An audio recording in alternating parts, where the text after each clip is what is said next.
scholarly work. It's every day. Here's some things over the last 30 years that have been a part of AFA. Things, some of them very funny, some of them not so funny, but and it's not building AFA every day. It's a compilation of things. Well, let me give you one chapter about I was to speak in St. Louis, and so this was on a Saturday. So I was running late, got to the gate, got my boarding pass, sat down on the plane. Plane was sat there for about 30 minutes. Then it finally got in the air. And from Memphis to St. Louis is about an hour, flight.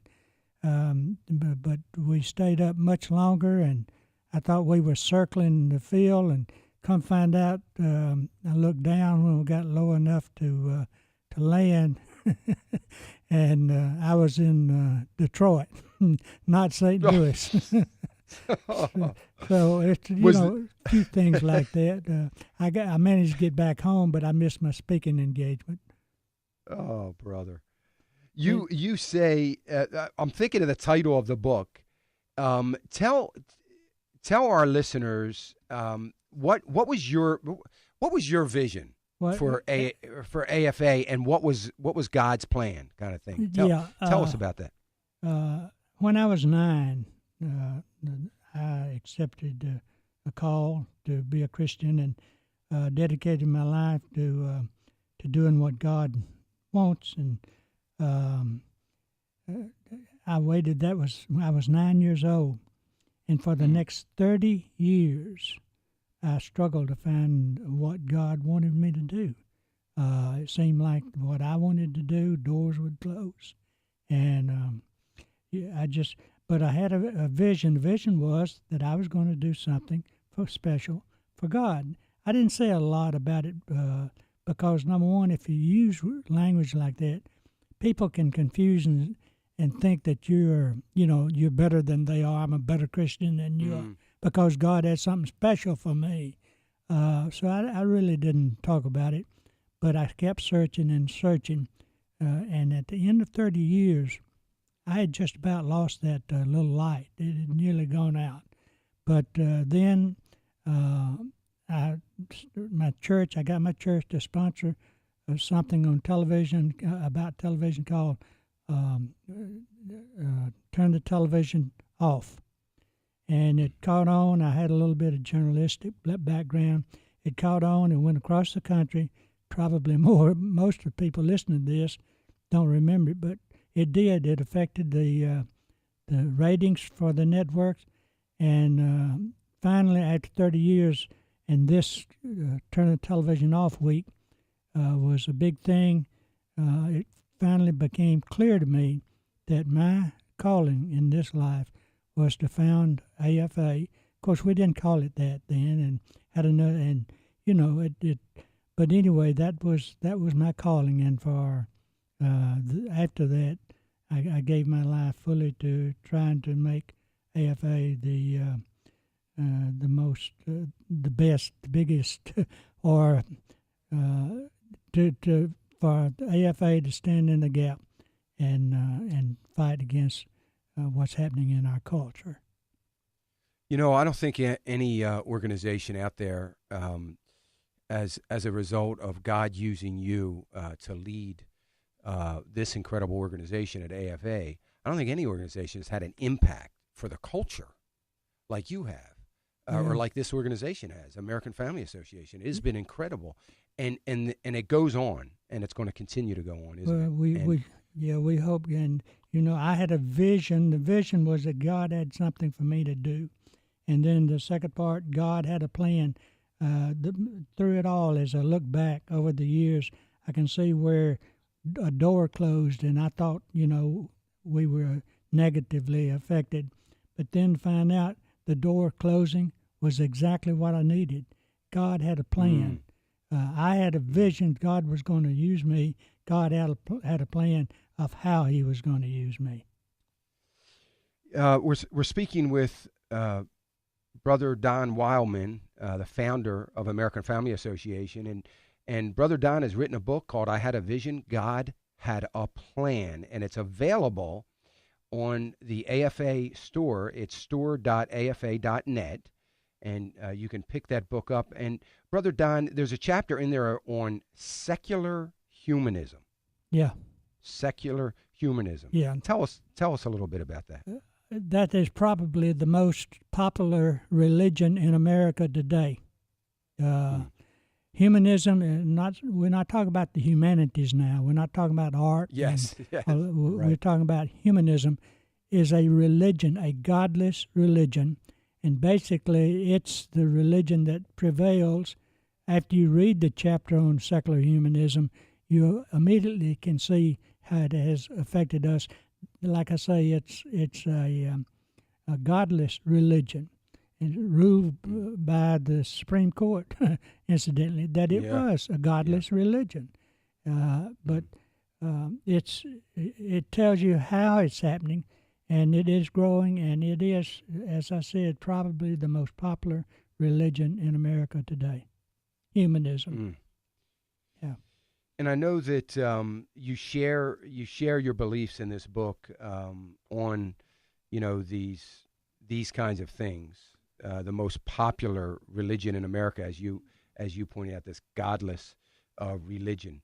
But AFA continues to fight effortlessly and or tirelessly against this culture war and making some great headway. And when I think of how far the abortion battle alone has come in the favor of life, I mean, so much more work to do, and it seems like every once in a while you hear about this step backwards and that it's going in. But we're going to keep fighting, and this incredible book of a 30-year journey of in a search for God's will for your life and how it led you to the beginning of American Family Association is truly an inspirational story, and one that people have to read. And I hope everybody will. It's called "I Had a Vision, God Had a Plan," and it's available at AFA store. Go ahead, Brother Don. I just, I'd like to sell a few books to pay my bills.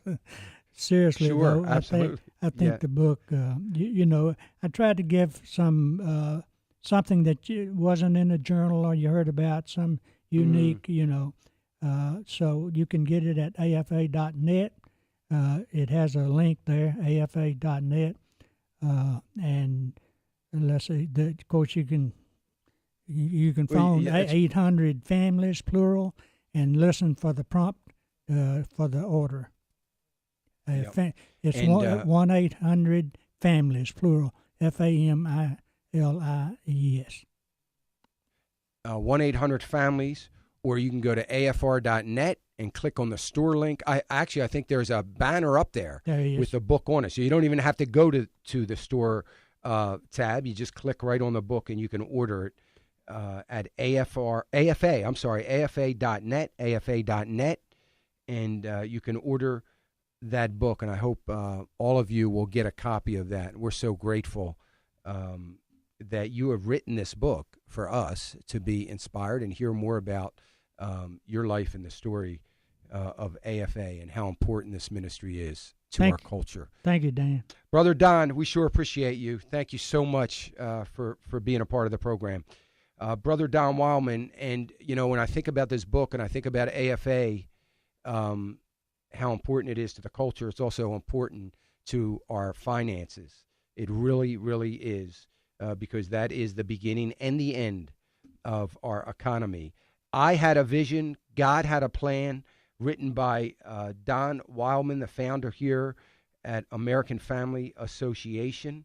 It's an incredible journey of Brother Don, but some inspirational stories that I know will hopefully get all of us thinking twice about the vision that God has, or the journey or the plan that God has for our lives. And you can go to afa.net. Just click on the book there. They'll take you right to the order. You can call 1-800-FAMILIES and order the book, or you can go directly to the store at store.afa.net. So I hope you'll do that. The book name is I Had a Vision, God Had a Plan. And sure appreciate Brother Don for coming by. You're listening to American Family Radio Network, Talk Network here. My name is Dan Celia. Financial Issues is the program. As we think about our finances, let me just quick look, and then I'm going to go to the phones, see if I can get a call in here before the break. But the Dow the Dow has come way down off the line. I'm sorry, Devin, I missed that. But let me get back to Vance. The Dow is up 107. It was up about 160 at its high, so it is off its highs. I was talking to Vance from North Carolina. Vance, you had a question about your retirement, your savings, your investment account.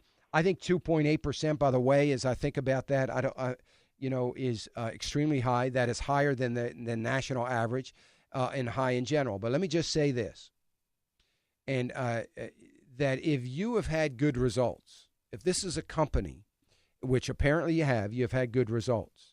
It's one thing when you're negative, when you have you see the market's down and you're down 2%, it really hurts to be down 4.8% because you're paying 2.8% in fees. But if you are getting something of value that is helping you manage your finances, then it makes it a little bit more justifiable in having these kinds of fees. Now, where I am, Vance, on being biblically responsible in your investment strategies, and I believe that we've got to take that into account, and we should take that into account as we buy different stocks and companies and mutual funds. And really, it's difficult to have any mutual funds other than a Timothy plan, which UBS or some of the big ones can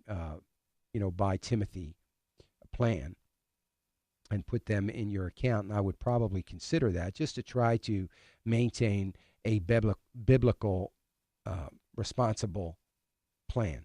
You have already stated that you recognize this is God's money. And in the recognition of that, we need to make sure that we're trying to do what we can to be honoring the Lord.